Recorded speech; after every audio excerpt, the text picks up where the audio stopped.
Bismillahirrahmanirrahim. Innal hamdalillah nahmaduhu wa nasta'inuhu wa nastaghfiruh wa na'udzu billahi min shururi anfusina wa min sayyiati a'malina. Man yahdihillahu fala mudilla lahu wa man yudlil fala hadiyalah. Asyhadu an la ilaha illallah wahdahu la syarika lah wa asyhadu anna Muhammadan 'abduhu wa rasuluhu la nabiyya ba'dah. Qala Allah ta'ala fi kitabihil karim, ya ayyuhalladzina amanu taqullaha haqqa tuqatih wa la tamutunna illa wa antum muslimun. Fa inna asdaqal hadits kitabullah wa khairal huda huda nabiyyina Muhammadin sallallahu alaihi wasallam wa syarrul umur muhdatsatuha fa inna kulla muhdatsatin bid'ah wa kulla bid'atin dhalalah wa kulla dhalalatin finnar. Kitab yang kita kaji Al-Wabilus Sayyib wa Rafi'ul Kalimit Thayyib, karya Al-Imam Ibnu Qayyim rahimahullah, yang kita baca versi ringkasnya. Pada pertemuan yang lalu perdana kita sudah membaca daftar isi dari kitab ini, sehingga secara global mudah-mudahan kita telah memahami apa kandungan dari kitab yang akan kita kaji ini. Baik, malam hari ini kita akan membaca halaman yang kelima. Untuk kata pengantarnya dari yang meringkas kita lewatkan saja. Qala rahimallahu ta'ala, bismillahirrahmanirrahim, wala hawla wala quwwata illa billahil aliyyil azim. Kitab ini beliau mulai dengan pernyataan setelah basmalah, wala hawla wala quwwata illa billahil aliyyil azim, bahwa upaya yang dilakukan oleh hamba, kekuatan yang dia punya, hakikatnya pemberian dari Allah Subhanahu wa ta'ala. Seorang hamba itu bisa berupaya, dapat berusaha karena Allah yang menolongnya. Seorang hamba itu merasa memiliki kekuatan, dia pikir ada kemampuan.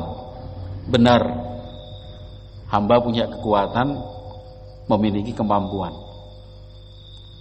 Tetapi kekuatan dan kemampuan itu datangnya dari siapa?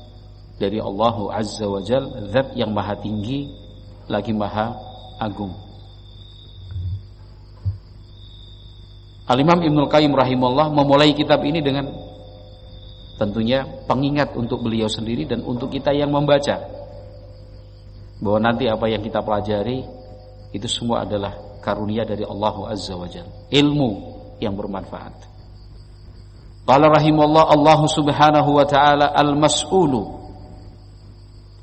Allah Subhanahu wa ta'ala dialah satu-satunya zat kepadanya kita meminta. Jangan minta kepada selain Allah, bakalan kecewa. Jangan minta kepada selain Allah. Selain Allah itu tidak punya apa-apa.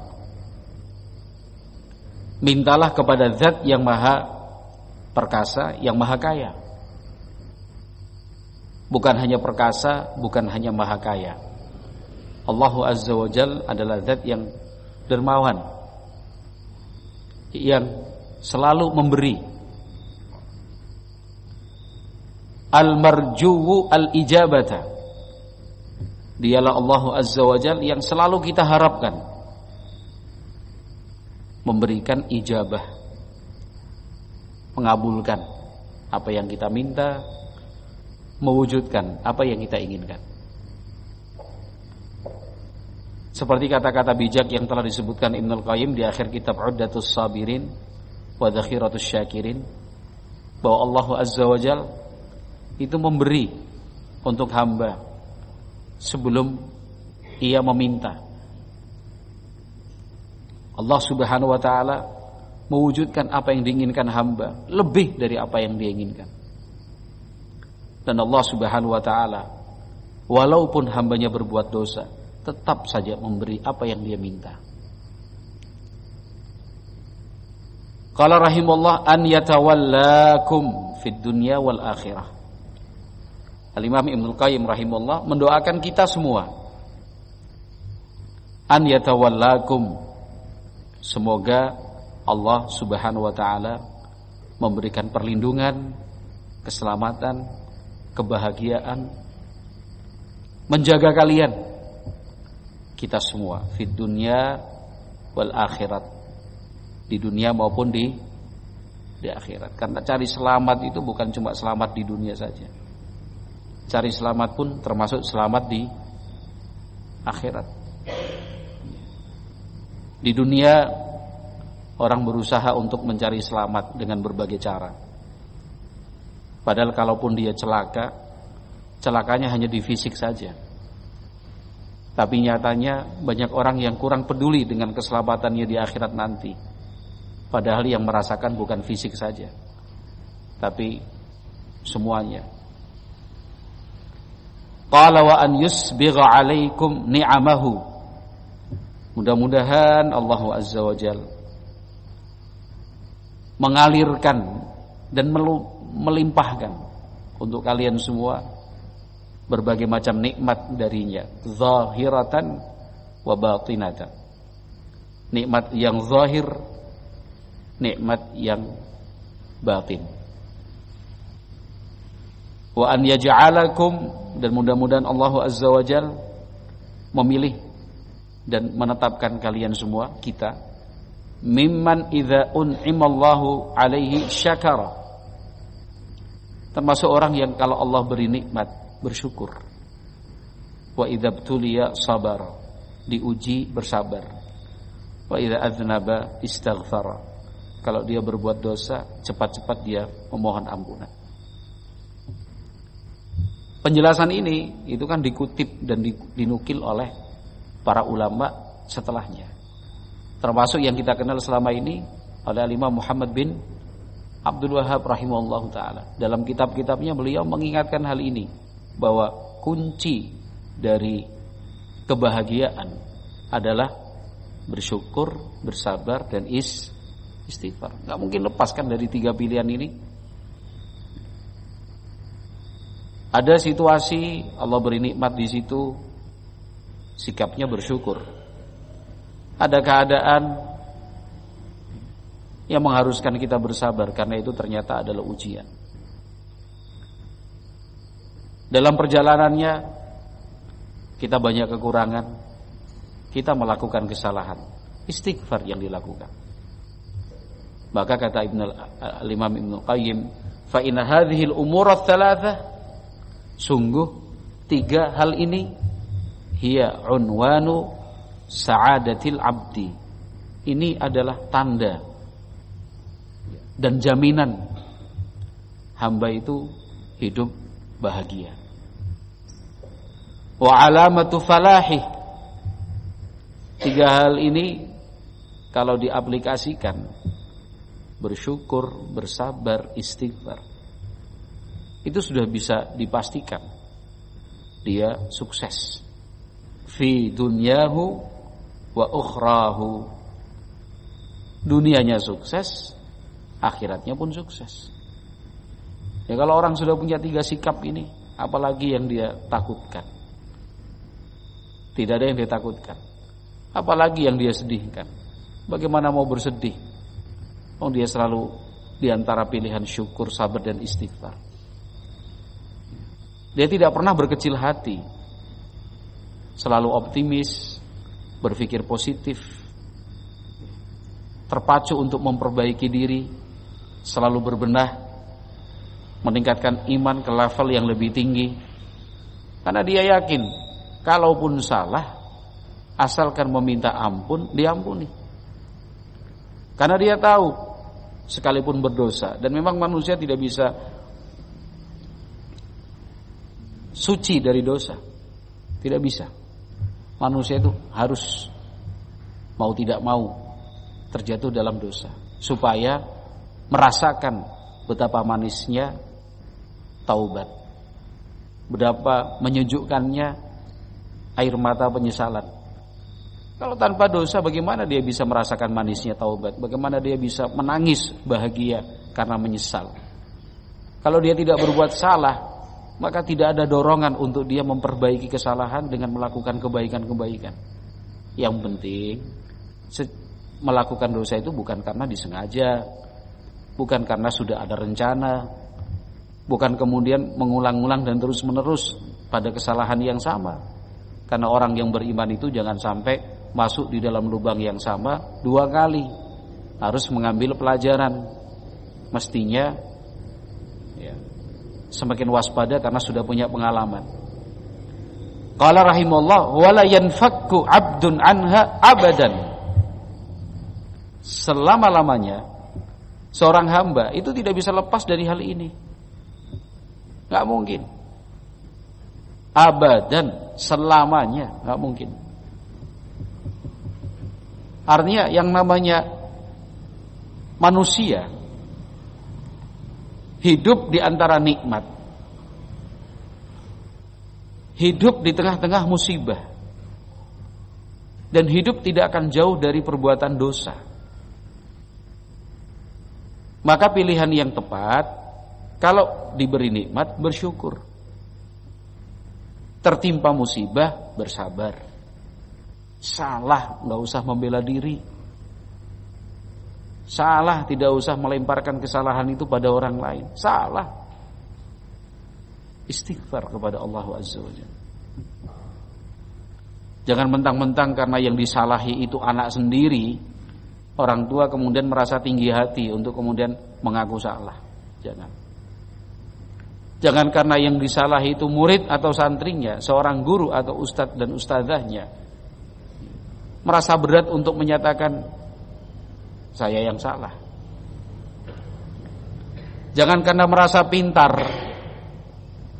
enggan untuk mengakui salah terhadap orang yang dia pandang kepintarannya lebih di bawah.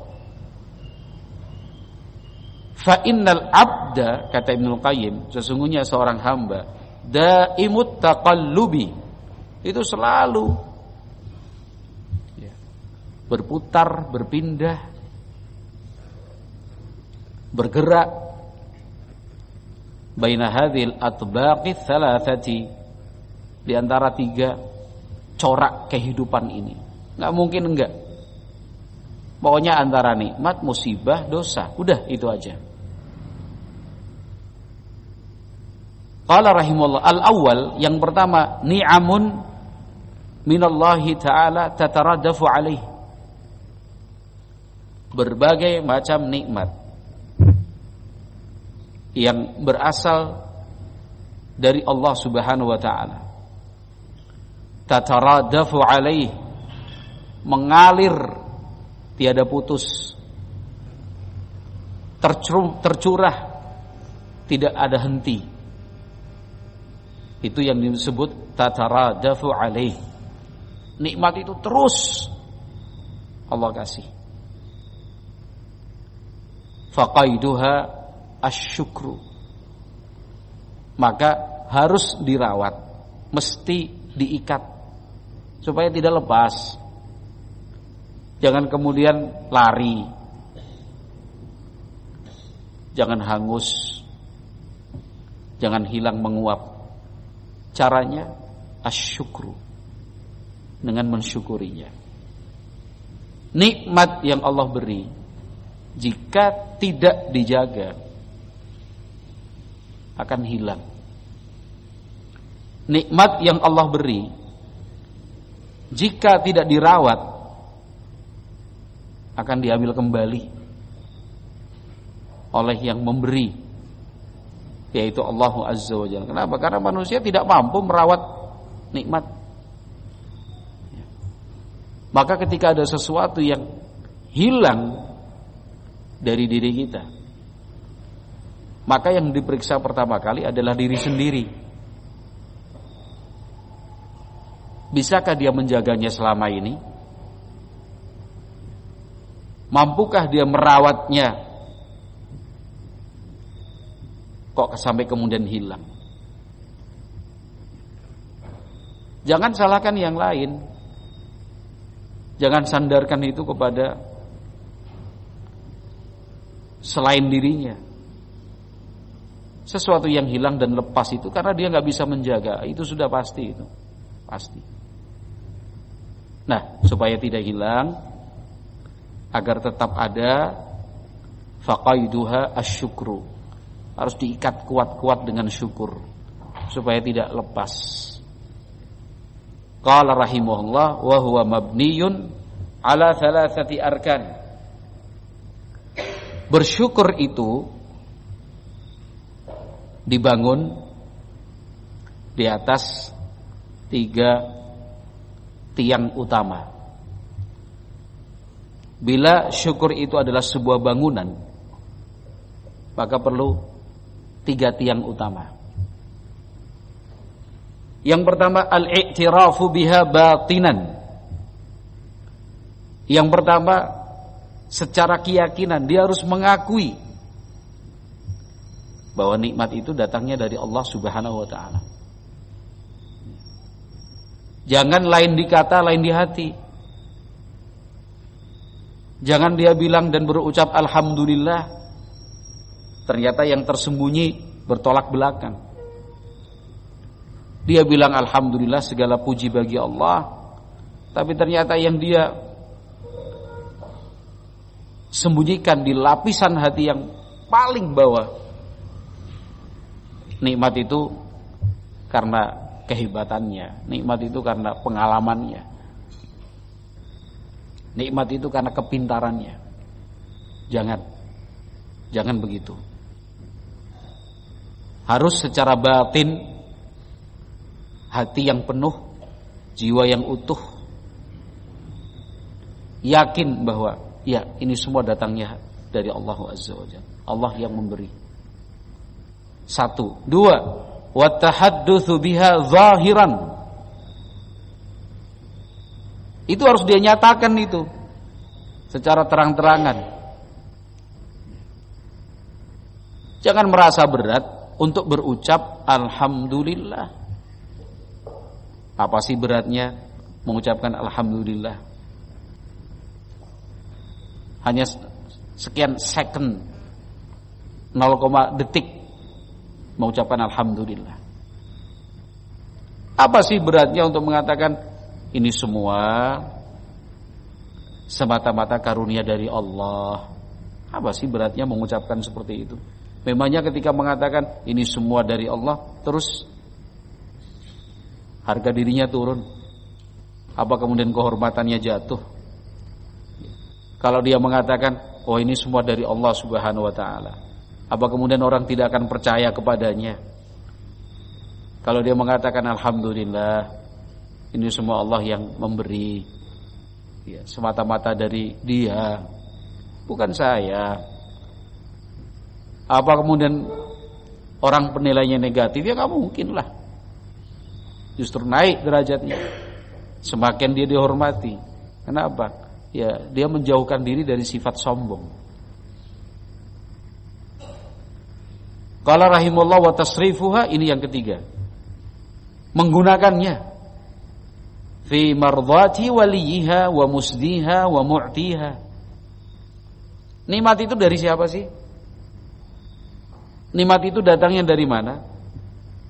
Nikmat itu kan datangnya dari Allah. Nikmat itu kan Allah yang memberi. Maka rukun yang ketiga, gunakan nikmat itu untuk mendapat ridha dari yang memberi. Memperoleh ridha dari zat yang telah mencurahkan, zat yang telah membagikan. Apalagi kan kita yakin setiap syukur itu akan mendatangkan nikmat berkali lipat. Allah kasih satu, yang satu itu dipakai sesuai yang diridhoinya. Allah kasih 2, tambah. Dia punya 2, yakin dia itu datangnya dari Allah, berucap alhamdulillah dengan meresapi makna yang terkandung dari alhamdulillah. Dia pakai 2 nikmat itu supaya Allah memberikan ridha untuknya, karena telah menggunakan sesuai dengan aturan dan kehendaknya. Allah kasih itu 3, 4, 5, 7 berkali-kali lipat. Maka sekali lagi, apa susahnya, apa ruginya? Allah kasih dia harta, Allah kasih dia ilmu. Dia sadar ilmu itu datangnya dari Allah, karena dia terakhir di dunia ini tak tahu apa-apa. Dia dulu waktu kecil mana bisa membaca. Kemudian dia yakini Allah itu yang memberikan ilmu. Dari kecil dia sudah selalu dididik mengucapkan Rabbi zidni ilma. Wahai Rabbku, tambahkan ilmu untukku. Jadi ilmu itu datangnya dari siapa? Ya dari Allah. Wong kita minta kepadanya, Rabbi zidni ilma warzuqni rahmah. Harta itu dari siapa? Dari Allah juga. Udah kita ucap alhamdulillah. Nah, gunakan ilmu itu. Manfaatkan harta tersebut untuk dan dengan cara yang Allah ridhai. Allah itu maha baik. Allah itu sangat dermawan. Nikmat itu datang darinya. Allah beritahukan caranya, syukuri. Nanti Allah janjikan ditambah, dan pasti ditambah. Itu maha baik Allah Azza wa Jalla. Fa idza fa'ala dzalika faqad syakaraha ma'a taqsirihi fi syukriha. Kalau 3 pondasi ini dia kerjakan, itu artinya dia sudah mensyukurinya. Walaupun ma'a itu artinya walaupun taksirihi fi syukriha. Walaupun dia nggak akan mungkin bisa sempurna dalam bersyukur, nggak mungkin. Pasti ada kurangnya, pasti ada cacatnya.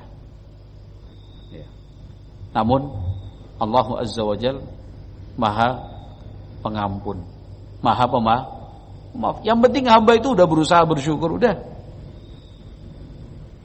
Ats-tsani, yang kedua, mihanun. Kalau yang pertama ni'amun, nikmat. Kalau yang kedua mihanun, sering kita terjemahkan dengan ujian dan cobaan. Minallahi ta'ala. Nah, cobaan itu datangnya dari siapa? Dari Allah juga. Allah yang memberikan cobaan itu. Allah Azza wa Jalla, dialah yang menetapkan ujian-ujian itu. Dengan catatan bahwa ujian yang Allah berikan tidak mungkin di luar batas kemampuan hamba, maksudnya nggak mungkin. Allah itu memberikan ujian supaya hambanya lulus. Allah senang kalau hambanya bisa melewati ujian. Kalau di dunia kan lain. Buat ujian itu malah penyelenggara ujian berharap ada sekian persen yang gagal. Kalau diterima semua ngapain ujian? Uang kuotanya sudah tertentu kok. Dibuka lowongan kerja 100 personil, 100 orang, 100 calon karyawan, calon pegawai atau calon apapun itu. Yang daftar apa 100? Yang daftar banyak. PNS sekarang 1 banding berapa yang daftar? 1 banding berapa Pak Dokter?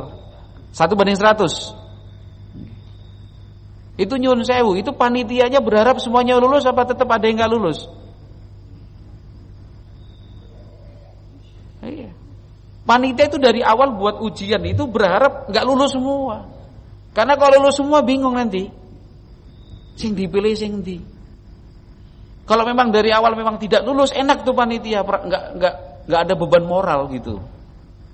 Yang daftar 1000, yang diterima 100, berarti yang nggak diterima berapa? 900, 1 banding 100 kok. Betul nggak? Kalau yang 1000 yang daftar, yang diterimanya 100, karena kan 1 banding 10 lah. Kalau 100 kan berarti 1 banding 10.000 tadi. Yang diterima 100 berarti yang tertolak 9.900. Tapi kita ambil angka yang lebih kecil lagi. Yang diterima 100, yang daftar 1000. Berarti yang harus ditolak itu berapa? Sebenarnya harus ditolak, itu harus dinyatakan gagal. Itu di dunia, itu manusia. Ujian dari Allah Azza wa Jalla enggak seperti itu. Ujian dari Allah itu bagaimana justru hamba itu lulus. Kalau di dunia yang namanya ujian, soalnya disembunyikan. Rahasia, segel nih. Lihat semua, baru dibuka. Bahkan di beberapa mekanisme pembuatan ujian, itu tim yang membuat ujian itu dikarantina terlebih dahulu. Transparansi namanya. Mau ujian nih, ya kapan? Besok hari Kamis jam 8 sampai jam 11 siang. Soal itu dibuat Rabu malam Kamis oleh 10 tim, oleh 10 orang yang saya maksud. Oleh tim yang terdiri dari 10 orang. Itu dari siang sudah dikarantina. Handphone ditaruh. Gak boleh komunikasi dengan pihak luar. Gak ada akses internet yang bisa menghubungkan dengan siapapun. Itu dikarantina di sebuah lokal. Mohon bapak-bapak bikin soal. Masing-masing 10. Berarti 100 soal. Sesuai dengan kompetensi bapak ibu yang bapak ibu punya. Udah selesai dibuat, diketik, diedit, oke, selesai. Itu para penulis soal gak boleh kemana-mana itu. Tetap dikarantina. Jangan sampai bocor. Jangan sampai bocor, nggak boleh bocor. Ada kunci jawabannya, ada sekaligus dibikin itu kunci jawaban itu. Tapi soal ujiannya disembunyikan, kunci jawabannya juga lebih disembunyikan lagi. Itu ujian di dunia. Kalau ujian yang Allah berikan tidak, soalnya wes jelas. Kunci jawabannya lebih jelas lagi. Al-Quran ada, hadis Nabi alaihi salatu wassalam lengkap. Yang macam-macam ujian ini kan sudah. Ya kan?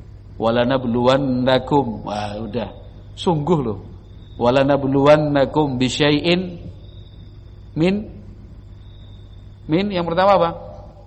Minal khawfi wal ju'i wa naqsi minal amwali wal anfusi wath thamarat.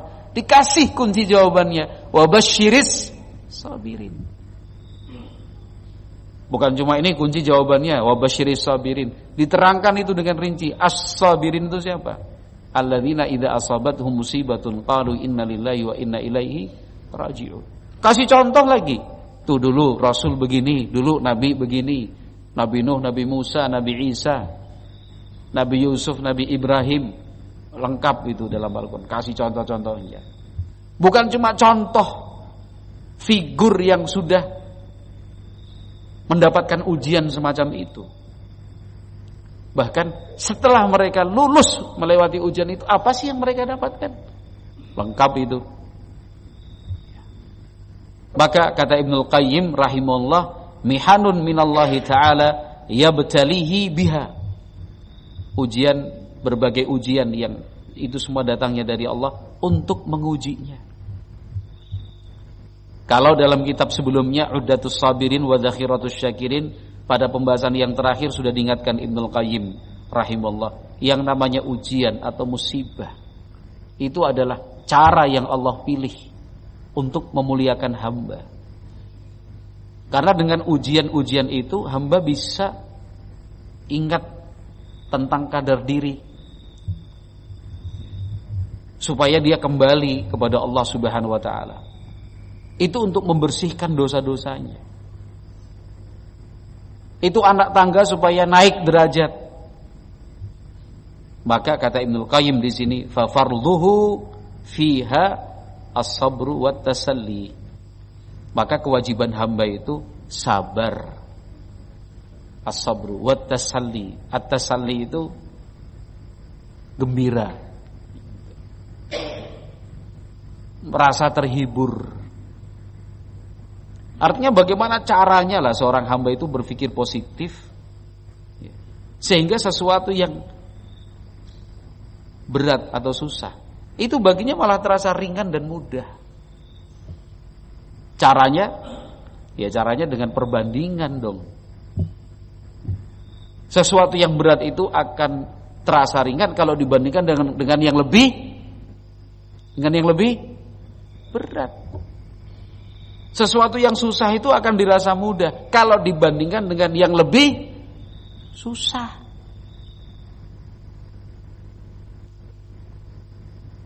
Barang 5 kilo berat atau ringan? 5 kilo berat apa ringan?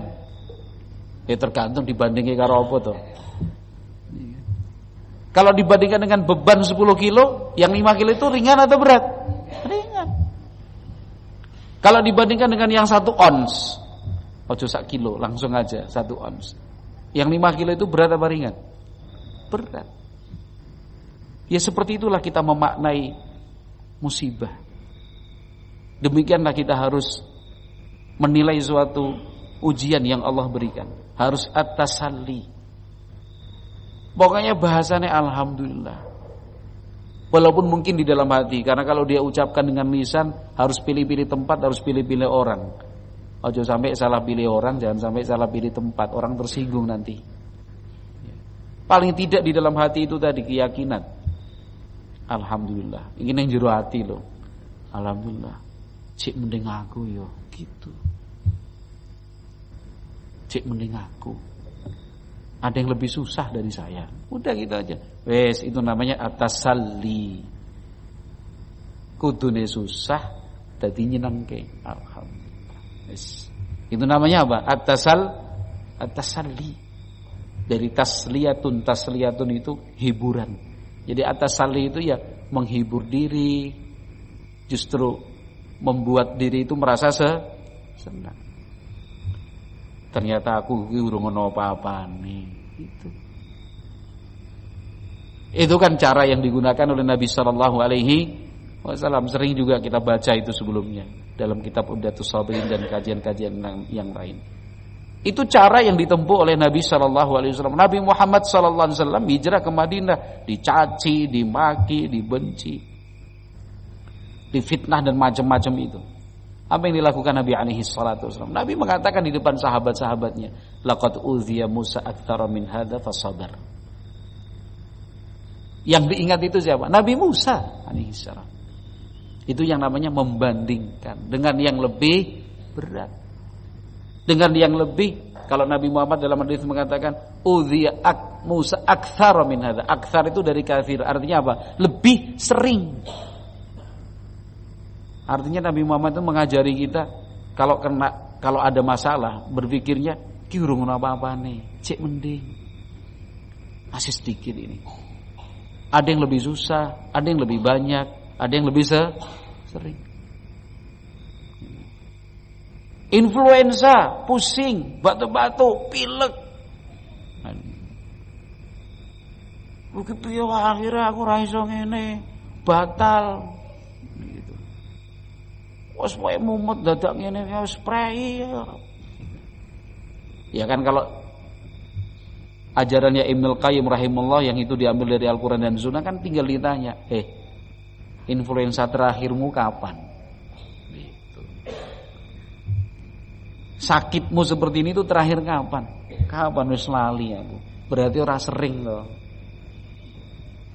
Itu yang dimaksud itu tadi loh. Berarti enggak sering.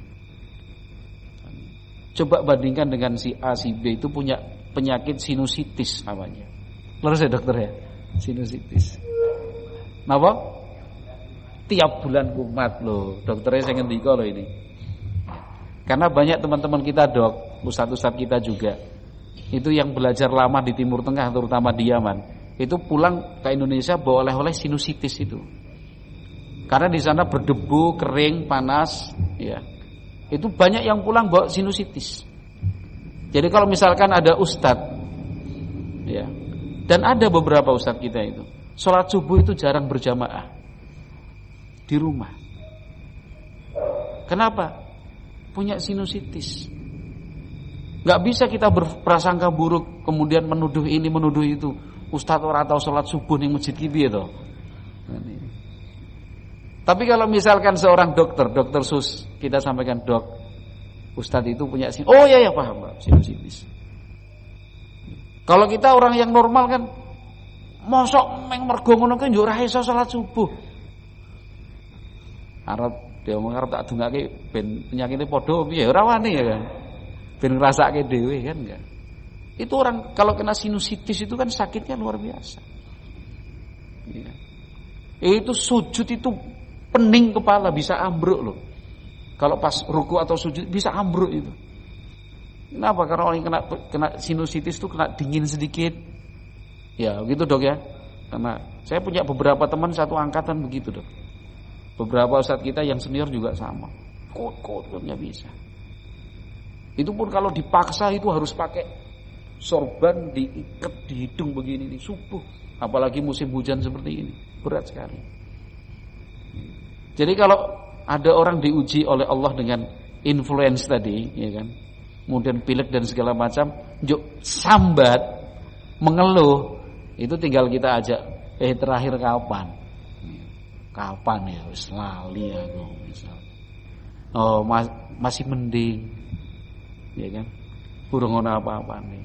Dibandingkan mereka yang tiap hari merasakan seperti yang kamu rasakan ini. Wah aku ini rugi aku ini dodolan iki. Rugimu piro? Modalmu piro, rugimu piro? Modalku iki 300, rugine 50 misalnya. Ya Allah. Aku lho Mas rasa wong liya. Biyen tau modal 10 juta ilang kabeh pokoke. Cek mending memang kehilangan 50 ngono ya Mas. Iya. Itu artinya membandingkan. Tapi seperti yang saya sampaikan tadi, jangan salah pilih tempat, jangan salah pilih orang. Kan itu. Orang lagi sedih sampai segala macam, waduh aku ngene, alah Mas. Oh ngono ki yo ora ono apa-apane kok ngene. Ya, kalau dia pas enggak terima, oh piye ora ono apa-apane piye iku kabeh. Semua harapanku di situ ya, tersinggung dia. Cari tempat, cari momen yang pas lah. Kecuali kalau dia yang minta nasihat, aku lagi susah ki, mbak aku dinasihati, ya udah kita ngomong aja. Wong posisinya dia itu meminta nasihat dan kita dipercaya untuk bisa memberi nasihat, sudah. Gitu. Qala rahimallahu taala was-sabru habsun nafsi 'anit tasakhuti bil maqdur wa habsul lisani 'anil syakwa wa habsul jawarihi 'anil ma'siyati. Sabar itu apa sih? Wah, kalau lebih luasnya sudah kita baca dalam kitab Uddatus Sabirin. 2 tahun lagi membaca kitab itu. Cukuplah. Tapi di sini ringkasnya kata Ibnu Qayyim, sabar itu menahan diri. Habsun nafsi, tahan diri. Menahan diri dari apa? Anit tasakhuti bil maqdur. Jangan sampai merasa berat apalagi benci dengan apa yang sudah Allah tetapkan. Jangan. Terima itu dengan lapang dada. Hadapi itu dengan senang. Kenapa? Karena yang Allah pilihkan itu pasti lebih baik daripada apa yang dipilih oleh manusia. Manusia itu memilih dengan pertimbangan-pertimbangan yang sempit. Manusia memilih dengan sudut pandang yang hanya satu. Tapi yang Allah pilihkan itu pasti kebaikan. Yang Allah pilihkan itu pasti yang termudah, karena enggak mungkin Allah menzalimi hamba. Tidak mungkin Allah itu menghendaki kesulitan bagi hamba. Enggak mungkin itu. Wah, sudah yakin ora mungkin. Apik wis. Pertama, yang kedua wahabsul lisan anisyakwa. Jaga lisan. Jangan sampai mengeluh. Jangan kemudian mengucapkan kata-kata yang kata-kata yang membuat Allah murka, kata-kata yang tidak Allah ridhoi. Jangan. Pokoknya tahan diri, tahan lisan, wahabsul jawarihi anil maksiyati, dan tahan anggota badan itu jangan sampai berbuat maksiat. Memang ada orang kena musibah terus malah maksiat. Pol lagi. Sedang sedih larinya ke dosa. Sedang susah dia pikir ngeplongke pikiran itu dengan maksiat. Mumet aku, ayo karaokean wae. Ono apa? Kok ketawa ini ada? Mas Nuri kok gini, Mas? Oh ya. Lagi mumet kok saya karokenan we. Karokenan. Semalam suntuk. Udah deh. Walaupun yang diminum es teh. Artinya memang paketnya cuma paket karaoke doang gitu. Terus enggak ada perempuan lah, enggak ada perempuan, enggak ada minuman keras, enggak ada yang alkohol. Pokoknya apa? Pure, murni karaokean. Wah, ning pinggir dalan, wah ning pos ronda, wah, ning pojok kuburan. Wah, cuma karaokean doang. Gitu. Dia pikir itu bisa menyelesaikan masalah. Ya enggak mungkin lah. Kalau kena musibah itu lagi mumet, lagi susah, ya jangan maksiat. Apalagi kemudian pakai mengkonsumsi narkoba, minuman keras, ya pindah dari pelukan satu perempuan ke perempuan yang lain, ya kan? Yang jelas itu sesuatu yang dilarang, ya. Atau justru dia merusak, ya kan? Merusak, pokoknya ngeslong, ben ngeplong, ya kan? Ada yang seharian tidur sampai nggak sholat, ya kan? Pokoknya gitu. Ada juga yang makan sampai kenyang sampai nggak bisa bergerak, wah sempatnya puasa. Kata Ibnul Qayyim, kallatmi wa syaqqi thiyabi wa natfi sya'ri wa nahwi. Pokoknya tahan anggota badan, jangan sampai melakukan maksiat seperti menampar-nampar pipi, merobek-robek baju, mencabut rambut dan yang semisalnya. Itu termasuk botak juga. Ya, membotak kepala karena tanda berkabung itu nggak boleh. Ya. Tanda berkabung, tanda sedih, merasa kehilangan, berkabung selama 7 hari 7 malam, botakin kabeh. Enggak boleh seperti itu. Qala rahimallah, famadarus sabri ala hadhil arkani thalathati. Maka inti dari sabar itu ya 3 hal ini. Jangan sampai membenci takdir. Jangan sampai menggunakan lisan, mengucapkan kata-kata yang tidak menunjukkan kesabaran. Tahan diri, jangan sampai berbuat maksiat. Qala rahimallahu fa idza qama bihal abdu kama yanbaghi. Ini catatannya ini. Apabila seorang hamba, karena kan begini pertanyaannya, sudah susah disuruh sabar, apa untungnya?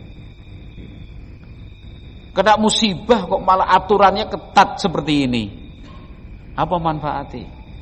Kata Ibnul Qayyim, fa idza qama bihal 'abdu kama yanbaghi, kalau seorang hamba secara benar bersikap sabar, in qalabatil mihnatu fi haqqihi minhatan, maka musibah itu akan berubah menjadi anugerah. Wastahalatil baliyatu atiyatan. Yang namanya al-baliyah itu bala. Istahalat itu transformasi, perubahan. Menjadi atiyatan, menjadi karunia. Wasaral makruhu mahbuban. Al-makruh, sesuatu yang tidak kita suka, itu sara, berubah menjadi mahbuban, sesuatu yang kita suka. Tapi ada syaratnya, kama yanbaghi, nek sabare pener. Memang betul-betul sabar, bukan cuma di layar saja, di belakang layar tidak sabar. Jangan sabar itu hanya screen saver, goyang sidik, ketok asline. Wah, pokoknya sabar iki. Meneng, senyum, ya kan? Screen saver, kayak screen saver, enggak tahu sekarang masih ada enggak screen saver itu masih. Zaman SMP dulu kan, ada screen saver komputer itu kan. Itu apa namanya? Ikan, pemandangan laut, digeser sedikit pakai mouse nusuk. Ngeri. Ya jangan sampai sabar itu seperti screen saver itu loh. Kayak tenang segala macem, ya kan? Pas sedikit disapa, amunten Mas, kula nderek kula. Baru diajak bicara sedikit sudah jangan. Kalau seperti itu enggak enggak termasuk yang dikatakan Ibnul Qayyim rahimahullah. Coba bahasanya indah banget ini. In qalabatil mihnatu fi haqqihi minhatan. Mihnah jadi minhah. Meng digeser n sama ha. Kalau nun di depan minhah itu anugerah. Kalau mihnah haknya di depan setelah itu nun baru musibah. Sing jenenge musibah dadi anugerah. Nek sabar. Mosok atau berarti jenengan kurang sabar. Nek sampai bertanya seperti itu berarti belum lolos itu. Verifikasi pertama aja belum lolos itu. Tahap pemberkasan sudah ditolak itu. Tolak. Kok verifikasi? Baru pemberkasan belum lengkap. Wastahalatil baliyatu atiyatan. Coba bahasanya al baliyatu atiyah. Al makruh mahbuban. Qala fa innallaha subhanahu wa ta'ala. Sedikit lagi nggih. Fa innallaha subhanahu wa ta'ala lam yabtalihi liyahlikahu. Coba ini diingat-ingat ini nih. Penting banget ini Mas. Pak. Dok. Maksudnya. Sungguh Allahu Azza wa Jalla lam yabtalihi liyahlikahu. Allah itu mengujinya bukan untuk membinasakannya. Coba. Itu yang harus diingat-ingat itu. Allah itu ngasih ujian itu bukan untuk manusia itu halak. Halak itu artinya binasa, hancur. Enggak pokoknya. Dikasih sakit, dikasih rugi, dikasih susah, dikasih sulit, ada masalah. Itu bukan karena Allah menghendaki hamba itu hancur. Enggak ada seperti itu. Wa innama batalahu liyamtahina sabrahu wa ubudiyatahu. Allah memberikan ujian untuknya liyamtahina sabrahu wa ubudiyatahu, untuk menilai kualitas sabar dan kualitas ibadahnya. Fa inna lillahi ta'ala 'alal 'abdi ubudiyatan fid dharra. Karena sesungguhnya Allah Azza wa Jalla harus tetap diibadahi ketika hamba sedang susah. Kamalahu alaihi ubudiyatun fis sarra. Sebagaimana hamba diharuskan untuk beribadah kepada Allah di saat senang. Yang namanya ibadah itu bukan pas lagi senang tok.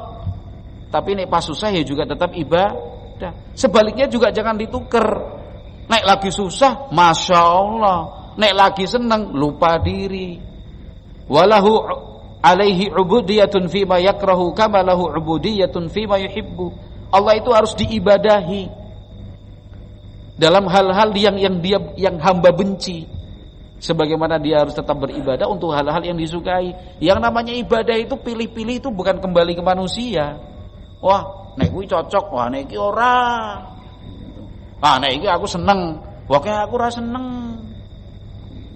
Enggak bisa. Yang namanya ibadah itu harus kita senangi. Semua yang Allah perintahkan itu harus kita sukai. Ya, karena tidak ada yang Allah perintahkan itu kemudian jelek, nggak ada.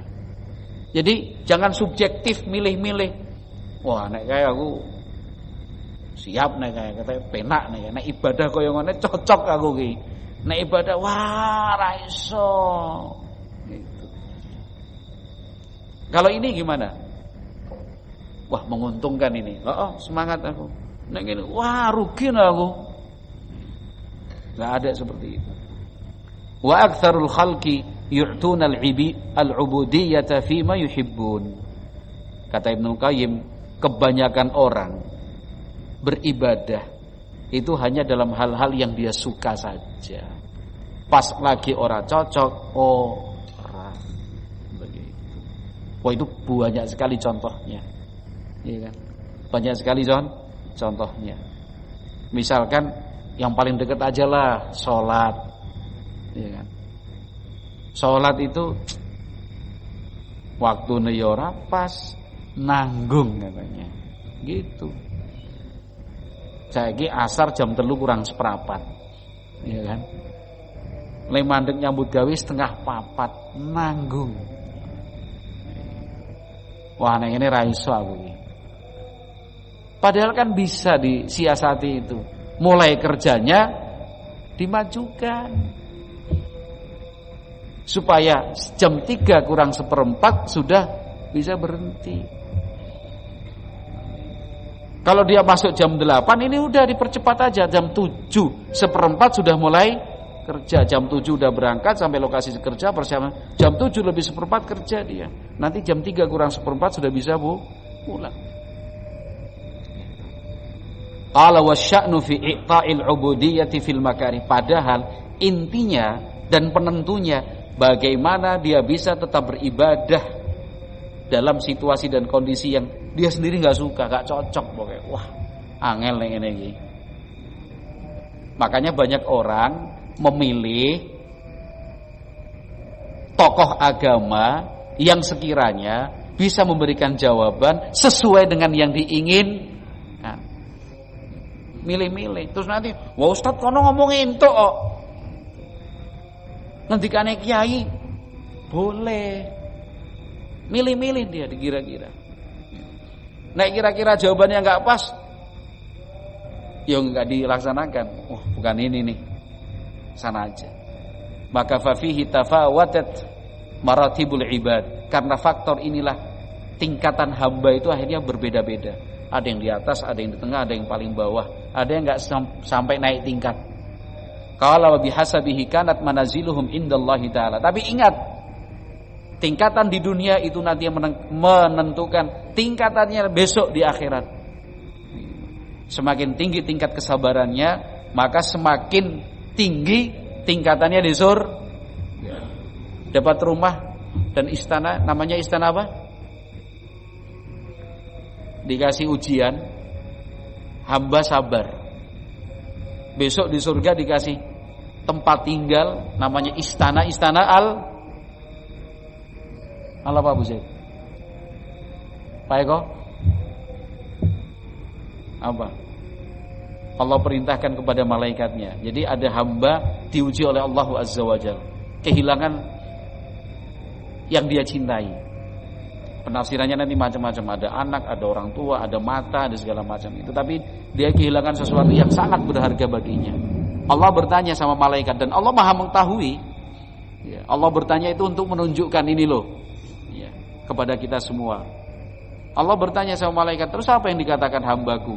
Dia innalillahi wa inna ilaihi rajiun, pokoknya sabar dia. Allah berfirman, basyirulahu bi baitin fil jannah, kasih kabar gembira untuk dia, istana di surga ini disamakan dengan Baitul belum pernah dengar hadisnya?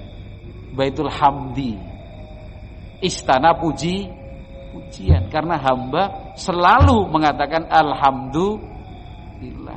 Tapi juga bukan cuma bilang alhamdulillah, yo sak paket itu ucapannya alhamdulillah, hatinya yo legowo nompo, anggota badannya jaga jangan sampai melakukan yang membuat Allah murka. Wallahu a'lam bishawab. Kita cukupkan sekian, kita lanjutkan pada pertemuan yang akan datang biidznillah. Baik, subhanakallahumma wa bihamdika asyhadu alla ilaha illa anta astaghfiruka wa atubu ilaik. Walhamdulillahirabbil alamin.